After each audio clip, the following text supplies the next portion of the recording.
My name is Sandra, but my close friends call me Sandy. When I met Mark during a chemistry lab in college, I couldn't have guessed that life had slated us for a different kind of chemistry altogether. He was the lab partner I never knew I needed, both in class and in life.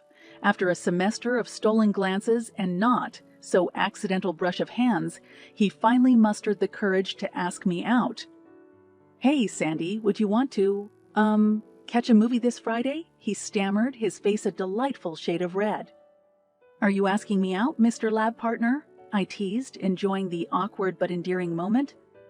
"Well, yes, that's exactly what I'm doing," he said, finally locking eyes with me. From there, it was as if we were caught in a whirlwind. Dates led to a relationship, and a relationship led to a surprisingly intimate proposal at the very same chemistry lab where our elements had first collided. We were madly, deeply, and irrevocably in love. "Will you marry me, Sandy?" he had asked, holding out a sparkling ring and looking so earnest that it melted my heart. "Are you sure you want to spend a lifetime of experiments with me?" I responded, tears of joy brimming in my eyes. "Absolutely certain," he confirmed. Our wedding was what dreams are made of. Our families and friends circled around us, the atmosphere filled with love and promise. My dress was a tale of 1,000 stitches, each one woven with hope for the future. When we exchanged vows, it wasn't just words. It was like binding our souls in a promise of eternal love and understanding. As we swayed to our first dance, Mark whispered in my ear, "I feel like the luckiest man alive." "And I feel like the luckiest woman," I replied, my voice tinged with emotion. Our honeymoon was equally magical, a blissful week in the Caribbean where we basked in the joy of each other's company. When we returned, we started our life together with dreams of family, of a home filled with love, and maybe a pet or two. We were the couple that everyone called perfect, the kind people write love songs about. But every fairy tale has its villains, and ours was no exception. In our story, the villain wasn't a dragon to be slain or a treasure to be won. It was much subtler but equally destructive. Mark's mother, Jean, entered our picture. Perfect story like a storm cloud on a sunny day. But that is a chapter for another time. Right now, I want to bask in the memory of how it all started, how wonderful it all was before the storm hit. Because those moments of happiness weren't just dreams or illusions. They were as real as the love that still beats in my heart for Mark. They are the foundation on which I stand today, even as I battle the dragons that life has thrown my way. Mark always had a knack for optimism, a quality I admired deeply, but one that also blinded him to certain harsh realities, specifically the toxic presence of his mother, Jane. When she entered the room, it was like the atmosphere changed. The air grew thick and a tangible tension settled in. She was the kind of woman who wrapped her insults in flowery language, a wolf in sheep's clothing. From the day Mark and I announced our engagement, her behavior towards me became noticeably cold and distant. "I hope you'll be able to keep up with our family traditions, Sandra," she said at our engagement party, her voice high-pitched and saccharine. Her gaze, however, was icy cold, like she was sizing me up and finding me wanting. "I'll do my best, Jean," I responded, mustering a smile while clenching my glass so tightly I feared it might shatter. The sly remarks didn't stop there. During our first Thanksgiving as a married couple, she didn't miss the chance to comment on my cooking. "You know, Mark has always been fond of my pumpkin pie. It has a certain finesse that's hard to replicate," she declared, taking a pointedly small bite of the pie I had prepared. "Well, every family has its own recipes and traditions. I'm sure Mark appreciates variety," I retorted, my words simmering with a restraint I barely managed to uphold. Mark would overhear these exchanges and try to mediate. "Mom, Sandy's doing a great job. She's learning and adapting. Can't we just appreciate that?" Jean would then turn to Mark with an expression of mock innocence. "Oh, I didn't mean to offend. I'm just concerned for my son's well-being." Then there were the family gatherings where Jean insisted on old, embarrassing traditions that she knew I wasn't comfortable with. One Christmas, she wanted us to sing carols in a way that only their family had done, a strange mix of rhyming games and lyrical challenges that she knew I'd never understand. It was her way of isolating me, and Mark was too wrapped up in nostalgia to notice. Mark was emotionally torn. I could see it.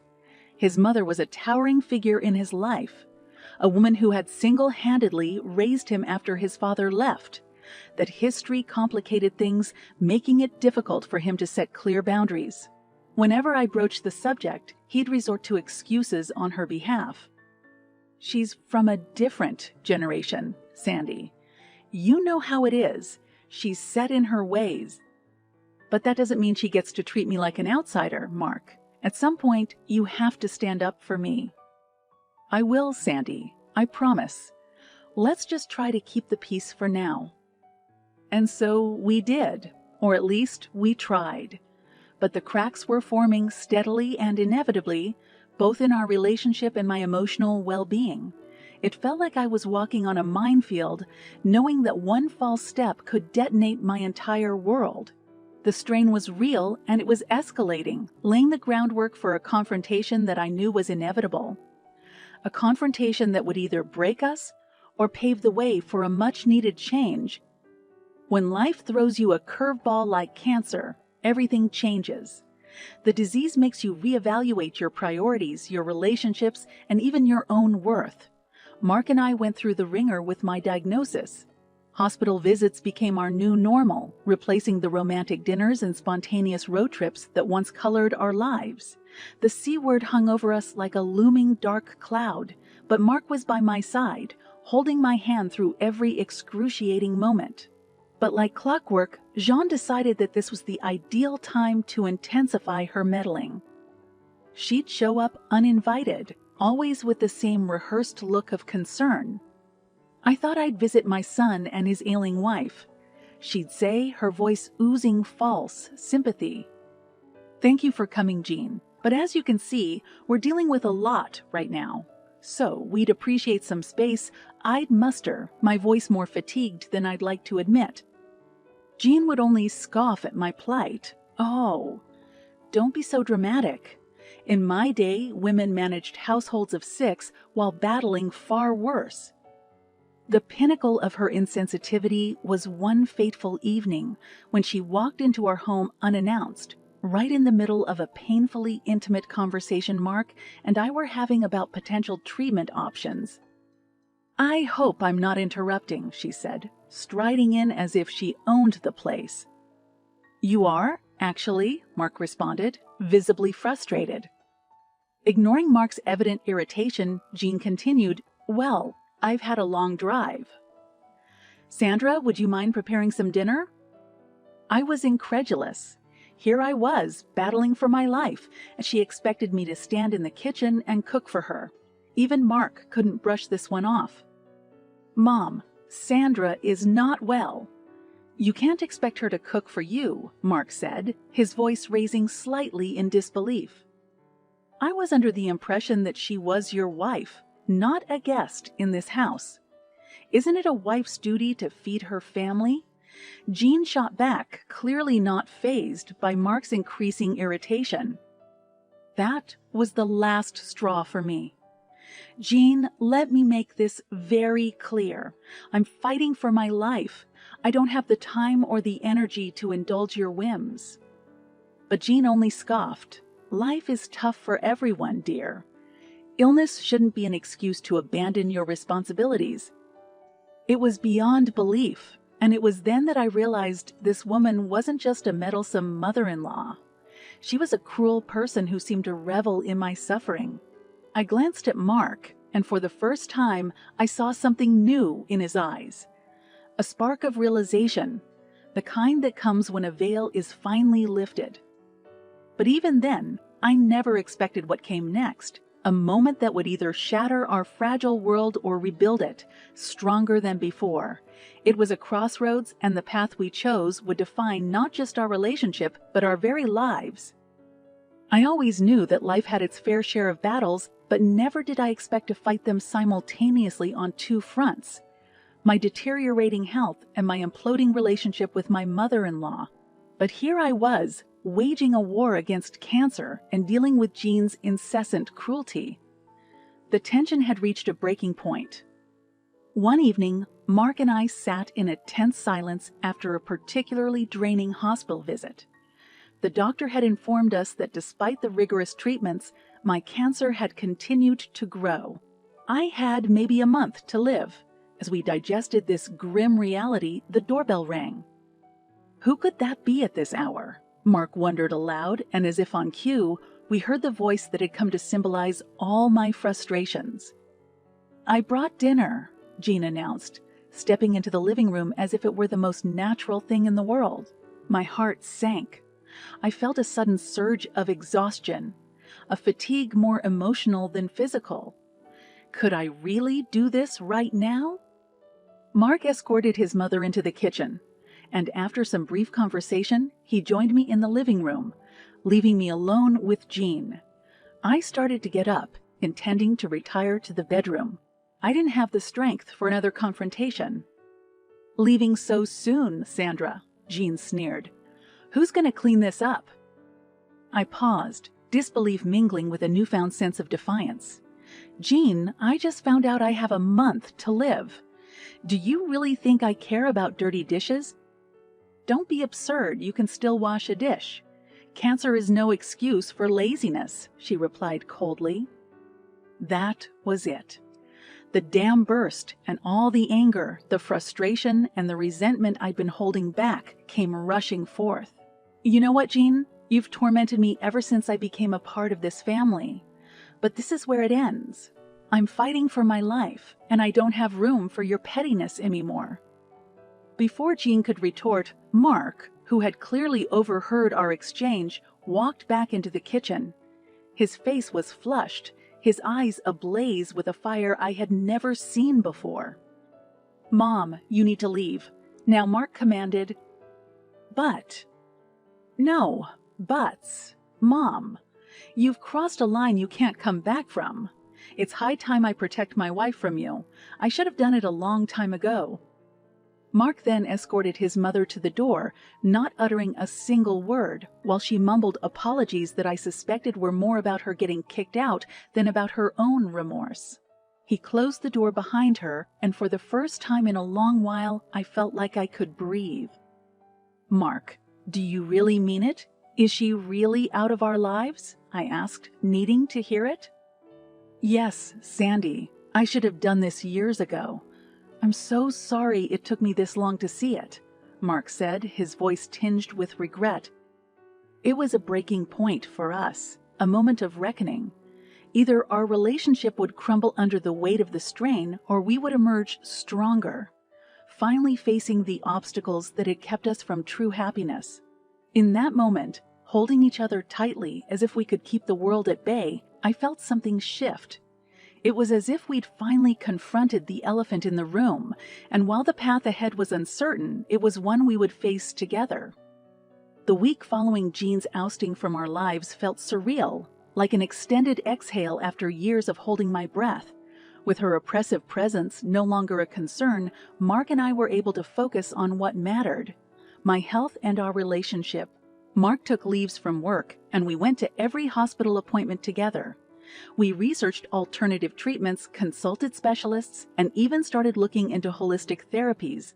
But as optimistic as we tried to be, the specter of the doctor's grim prognosis still loomed large over us. And then, just as we were getting used to our newfound sense of peace, the doorbell rang. I opened the door to find Jean standing there, a bouquet of flowers in hand and a contrite expression on her face. My stomach churned at the sight of her, but before I could close the door, she spoke up. "Sandra, may I come in? I want to apologize." Mark was at work, and I was hesitant to let her in, but something told me that this was a conversation we had to have. I stepped aside, allowing her to enter the living room. "Sit," I gestured towards the couch, maintaining a safe distance. "I'm sorry, Sandra. I've treated you horribly, and I deeply regret it. Jean began, her voice quivering in an attempt to sound sincere. You think an apology is going to fix years of emotional abuse? I shot back. No, I don't, but I want to try to make amends, for Mark's sake. I looked into her eyes, searching for a shred of sincerity, but all I found was the same cold calculation. And then it hit me. Jean wasn't here for me. She was here to regain her position in Mark's life. I've had enough, Jean. Enough of your manipulations, enough of your emotional games. I may not have much time left, but whatever time that is, I won't waste it on you. So you're not going to forgive me? She asked, her voice tinged with disbelief. I don't have the luxury of time to consider that. All I can say is you're not welcome here anymore. You've lost not just a daughter-in-law, but also a son. She looked stunned, like the gravity of her actions had finally sunk in. Without another word, she turned and left, and I shut the door behind her, this time with a finality that felt both liberating and heavy. When Mark returned home, I told him about the encounter. His eyes widened at first, but then a calmness settled over him. Do you want me to talk to her? He asked, his voice tinged with concern. No, Mark, it's done. I made it clear she's not welcome here anymore. He took a deep breath, pulling me into a tender embrace. I promise you, Sandy, she will never set foot in this house again. From now on, it's just you and me. In that moment, despite the uncertainty of the future, despite the monstrous disease that continued to gnaw at me, I felt a warmth spread through me. Mark's promise wasn't just about keeping his mother away. It was a vow to prioritize us, to fight for our love as fervently as we were fighting my illness.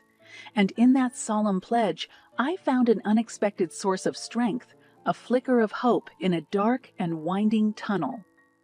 Life has a strange way of taking unexpected turns, often when you least anticipate them.